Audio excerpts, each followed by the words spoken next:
Oui, alors je l'ai pas déclaré dans le sens où il me ressemble, hein, évidemment. J'ai déclaré ça dans le sens où moi j'ai l'impression de le connaître depuis toujours maintenant, Servazin, depuis que je travaille sur lui.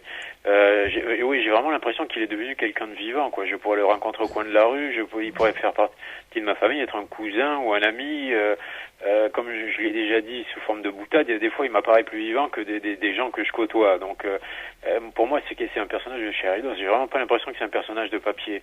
À force de travailler dessus, de le connaître à ce point-là. Alors en revanche, ce n'est pas moi, Servaz, même s'il y a certains aspects sans doute de ma personnalité que j'ai mis, qui m'ont permis d'alimenter le personnage en question. Je suis pas comme Flaubert disant Madame Bovary c'est moi, non. Servaz c'est pas moi, mais il y a quelques petites choses ici et là. En revanche, oui, je le connais très très bien ce personnage-là et je l'aime beaucoup. Et donc sans doute je vais encore poursuivre l'aventure avec lui pendant quelques temps.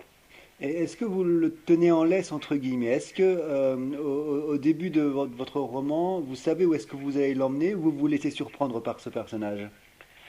Les deux, il y a un peu des deux. Je le tiens pas en laisse, hein, non, ça non. Simplement, voilà, c'est moi ce que je voulais faire avec Servaz, et je crois que certains lecteurs en ont parlé, c'était faire un personnage d'une profonde humanité. Je crois que c'est ce qui le définit le mieux, c'est qu'il est humain.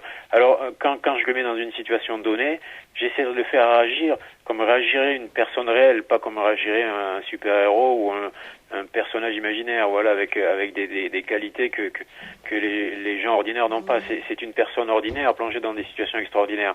Donc je laisse toujours une part de surprise. J'aime bien me surprendre moi-même d'ailleurs.